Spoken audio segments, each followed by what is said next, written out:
കുഞ്ഞുവാവയുടെ തലയിൽ സ്കാനിംഗ് റിപ്പോർട്ടിൽ 6 മുഴ ഉണ്ടെന്നവർ പറഞ്ഞു.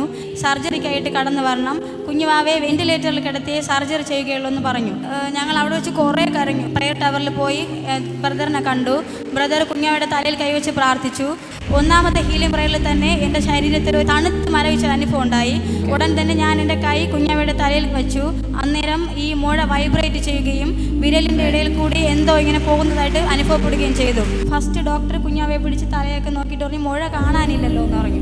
തൊട്ടടുത്ത് വേറൊരു ഡോക്ടർ ഉണ്ടായിരുന്നു. ആ ഡോക്ടർ നോക്കിയപ്പോഴും കാണാനില്ല, സർജറി ഇല്ല, ഇനി എന്തെങ്കിലും ഉണ്ടെങ്കിൽ മാത്രം വന്നാൽ മതി എന്ന് പറഞ്ഞു. മെഡിക്കൽ സയൻസ് പറഞ്ഞു വെന്റിലേറ്ററിൽ വെച്ച് ഈ കുഞ്ഞിനെ സർജറി ചെയ്യണം. ഈ സാധാരണ കൈ വെച്ച് പ്രാർത്ഥിച്ചപ്പോൾ ഈ സാധാരണ കൈക്കകത്ത് ഒരു അസാധാരണമായ ദൈവശക്തി പ്രവഹിക്കുവാനിടയായി തീർന്നു.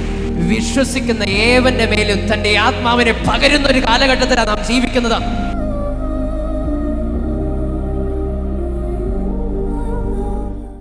കുഞ്ഞുവാവയുടെ തലയിൽ 6 മാസത്തിന് മുൻപേയായിട്ട് ഒരു മുഴ കാണുവാൻ സാധിച്ചു. എന്നാൽ 3-4 ദിവസമായപ്പോൾ അതിൻ്റെ വലിപ്പം കൂടുകയും മാല മുത്തുപോലെ അതിൻ്റെ അടുത്ത് വീണ്ടും കുറേ മുഴകൾ പ്രത്യക്ഷപ്പെടുവാനും തുടങ്ങി. അങ്ങനെ ഞങ്ങൾ നെയ്യാറ്റിൻകര ഗവൺമെൻറ് ഹോസ്പിറ്റലിൽ കൊണ്ട് കാണിച്ചു. അവിടെ നിന്ന് മെഡിസിൻ തന്നു. ഒരാഴ്ച കഴിഞ്ഞ് വീണ്ടും പോകുവാൻ പറഞ്ഞു. ഒരാഴ്ച കഴിഞ്ഞ് വീണ്ടും പോയി മെഡിസിൻ തന്നു, കുറവൊന്നുമില്ല. അങ്ങനെ SITയിൽ കൊണ്ട് കാണിച്ചു. അവിടെ നിന്ന് സർജറി ഡോക്ടറെ കാണുവാൻ പറഞ്ഞു. സ്കാനിങ്ങിന് എഴുതി. സ്കാനിങ് റിപ്പോർട്ടിൽ 6 മുഴ ഉണ്ടെന്നവർ പറഞ്ഞു. എന്നാൽ ഇതിന് മെഡിസിൻ ഒന്നുമില്ല. ഓഗസ്റ്റ് 5-ാം തീയതി സർജറിക്കായിട്ട് കടന്നു വരണം, കുഞ്ഞുവാവയെ വെന്റിലേറ്ററിൽ കിടത്തി സർജറി ചെയ്യുകയുള്ളൂ എന്ന് പറഞ്ഞു. അതായത് തലയിലാണ് ഈ 6 മുഴയും. ഇത് പുറത്താണോ അകത്താണോ? കാണാൻ പറ്റും, കാണാൻ കഴിയും. ഓക്കെ, ഈ പുറം ഭാഗത്ത് ഇവിടെയാണ് ഉണ്ടായിരുന്നത്. 6 മുഴയാണ് ഈ ഒരു ഭാഗത്ത്. ഓക്കെ, 6 മുഴ.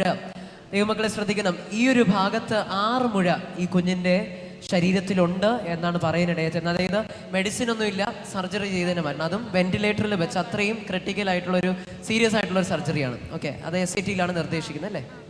അങ്ങനെ ഞങ്ങൾ അവിടെ വെച്ച് കുറേ കരഞ്ഞു, ഭയങ്കരമായിട്ട് ടെൻഷൻ അടിച്ചു. വീട്ടിൽ വന്ന് എൻ്റെ ചേച്ചിയെ വിളിച്ചപ്പോൾ ചേച്ചി പറഞ്ഞു ഷാലോമിൽ പോയി പ്രാർത്ഥിക്ക്, കുഞ്ഞുവാവയ്ക്ക് സൗഖ്യം കിട്ടും, സർജറി ആവശ്യമായി വരില്ല എന്ന് പറഞ്ഞു.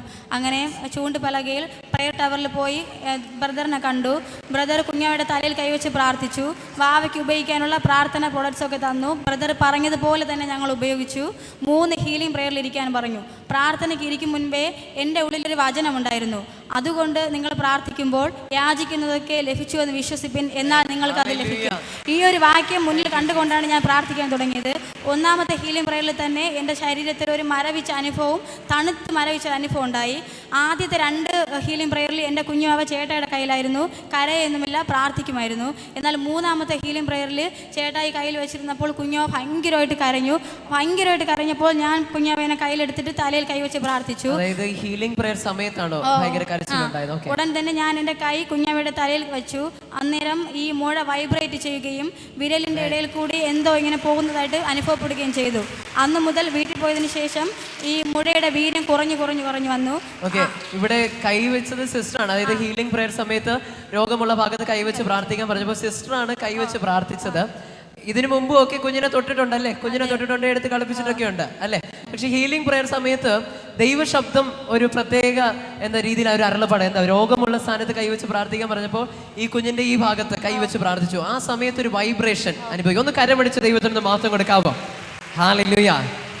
ഇത് അപ്പോസ്തലിക ശുശ്രൂഷയുടെ കാലഘട്ടം. അത്രയൊന്ന് കരമടിച്ച ദൈവത്തിന് മഹത്വം കൊടുത്താട്ടെ. ഇവിടെ വിശ്വാസത്തോടുകൂടെ 2.5 വയസ്സുള്ള അർത്ഥിതയുടെ തലയിൽ 6 മുഴയുണ്ട്. അപ്പോൾ പ്രാർത്ഥനാ സമയത്തിൽ ദേവദാസൻ എനിക്കൊന്ന് സ്റ്റേജിലാണ് നിന്നതെന്ന് തോന്നുന്നു. ചില സമയത്ത് പരിശുദ്ധാത്മാവിന്റെ നിർദ്ദേശം വരുമ്പോൾ ഇവിടെ നിന്ന് തന്നെ ആൾക്കാരോട് എഴുന്നേറ്റ് നിന്നിട്ട് കരം വെച്ച് പ്രാർത്ഥിക്കാൻ പറയും. അപ്പോൾ അപ്രകാരം പറഞ്ഞപ്പോൾ താനത് ഏറ്റെടുത്ത് തൻ്റെ കൈയാണ് ഈ കുഞ്ഞിൻ്റെ മേൽ വെച്ചിട്ടുണ്ടത്. ഇതിനു മുന്നേയും ഈ കുഞ്ഞിൻ്റെ മേൽ ഈ അമ്മയായതുകൊണ്ട് എന്തായാലും എടുത്തിട്ടുണ്ട്, തൊട്ടിട്ടുണ്ട്. ഈ മുഴ നോക്കാനെങ്കിലും ഒന്ന് തൊട്ടിട്ടൊക്കെ ഉണ്ട്. പക്ഷേ ആ ദൈവത്തിൻ്റെ അരുളപ്പാടുണ്ടായ സമയത്തിൽ വിശ്വാസത്തോടുകൂടെ അതേ കൈ ആ കുഞ്ഞിൻ്റെ തലയിൽ വെച്ച് പ്രാർത്ഥിച്ചപ്പോൾ ഒന്ന് സംഭവിച്ചു. ഒരു വൈബ്രേഷൻ അവിടെ വരുവാനിടയായി. ഞാനെന്ന് പറഞ്ഞോട്ടെ, അവിടെ നടന്ന വൈബ്രേഷൻ വേറെ ഒന്നുമല്ല, പരിശുദ്ധാത്മാവിന്റെ ശക്തി അവിടെ പ്രവഹിച്ചതാ. ഹല്ലേലൂയ. സാധാരണ കൈയാ. സിസ്റ്റർ ഏത് കൈ വെച്ചാ പ്രാർത്ഥിച്ചേ? ഈ കൈ ഒന്ന് കാണിച്ചു കൊടുക്കുക. ഈ കൈക്ക് വേറെ പ്രത്യേകമൊന്നുമില്ല, നമ്മുടെ 2 കൈ ഒരുപോലെ തന്നെയാണ്. ഏകദേശം ഒരു സൈസും തന്നെ. Praise the Lord. ഹല്ലേലൂയ. ഈ സാധാരണ കൈ വെച്ച് പ്രാർത്ഥിച്ചപ്പോൾ ഈ സാധാരണ കൈക്കകത്ത് ഒരു അസാധാരണമായ ദൈവശക്തി പ്രവഹിക്കുവാനിടയായി തീർന്നു. നാം ജീവിക്കുന്ന ഈ ഒരു കാലഘട്ടത്തിനൊരു പ്രത്യേകതയുണ്ട്. വിശ്വസിക്കുന്ന ഏവന്റെ മേലും തന്റെ ആത്മാവിനെ പകരുന്ന ഒരു കാലഘട്ടത്തിലാണ് നാം ജീവിക്കുന്നത്. ഇവിടെ അമ്മയാണ് കുഞ്ഞിന്റെ തലയിൽ കൈവച്ച് പ്രാർത്ഥിക്കുന്നത്. പക്ഷെ ദൈവം പ്രവർത്തിച്ചു. അത് കഴിഞ്ഞിട്ട് എന്താ സംഭവിക്കും? വീട്ടിൽ പോയിട്ട് എന്ത് സംഭവിച്ചു? വീട്ടിൽ പോയതിനു ശേഷം ഈ മുഴയുടെ വീര്യം കുറഞ്ഞു വന്നു. ഓക്കെ, ഇത് കുറയാൻ തുടങ്ങി, താഴാൻ തുടങ്ങി. ഓക്കെ, എന്നിട്ട് കഴിഞ്ഞ സൺഡേയും വന്ന് പ്രാർത്ഥിച്ചിട്ടാണ് തിങ്കളാഴ്ച സർജറിക്കായി പോകുന്നത്. സൺഡേ വന്നപ്പോൾ ഞാൻ ബ്രദറിന്റെ അടുത്ത് പറഞ്ഞായിരുന്നു 5 മുഴ മാറി, ഇനി ഒരെണ്ണം ചെറുതായിട്ടിരിക്കുന്നെന്ന്. അപ്പോൾ എബി ബ്രദറാണ് തലയിൽ കൈവച്ച് പ്രാർത്ഥിച്ചത്. എന്നിട്ട് ഇവിടെ നിന്ന് തന്നെ ഫുഡും കഴിച്ചിട്ട് ഇറങ്ങിയപ്പോൾ പിന്നെ കാണാനില്ല. ഒരു അത്ഭുതം വിട്ടുപോയി. 6 മുഴയുള്ളിടത്ത് 5 പോയി. ഒന്ന് കരമടിച്ച ദൈവത്തിന് മഹത്വം കൊടുത്താട്ടെ. ഒരു വൈബ്രേഷൻ അനുഭവിച്ചപ്പോൾ സംഭവിച്ച ഒന്നുണ്ട്. അന്ന് വൈകിട്ട് മുതൽ തന്നെ അതിന്റെ വലിപ്പം കുറയാൻ തുടങ്ങി. മെഡിക്കൽ സയൻസ് പറഞ്ഞു ഇതിന് മരുന്നില്ല. മെഡിക്കൽ സയൻസ് പറഞ്ഞു വെന്റിലേറ്ററിൽ വെച്ച് ഈ കുഞ്ഞിനെ സർജറി ചെയ്യണം. ഈ കുഞ്ഞിന്റെ ഈ തല സർജറി ചെയ്ത് ആ മുഴ നീക്കണമെന്ന് മെഡിക്കൽ സയൻസ് പറഞ്ഞു. പക്ഷേ ദൈവത്തിന്റെ അരുളപ്പാട് അത്രയും കോംപ്ലിക്കേറ്റഡ് ആയിട്ടുള്ള സൊല്യൂഷനിലോട്ടൊന്നും പോണ്ട.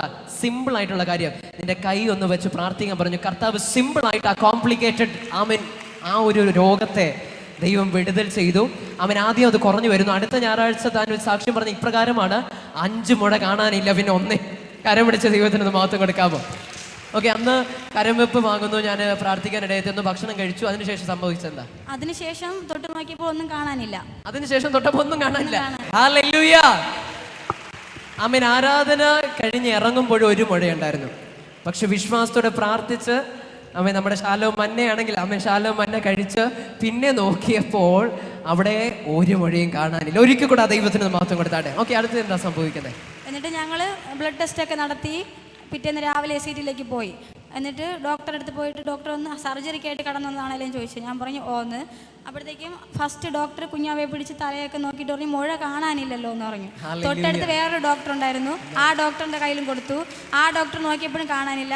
അപ്പോൾ പറഞ്ഞു മുഴ കാണാനില്ല, സർജറി ഇല്ല, ഇനി എന്തെങ്കിലും ഉണ്ടെങ്കിൽ മാത്രം വന്നാൽ മതി എന്ന് പറഞ്ഞു. ഒരിക്കൽ കൂടെ കരം ചേർത്തടിച്ച ദൈവത്തിന് മഹത്വം കൊടുക്കാവോ?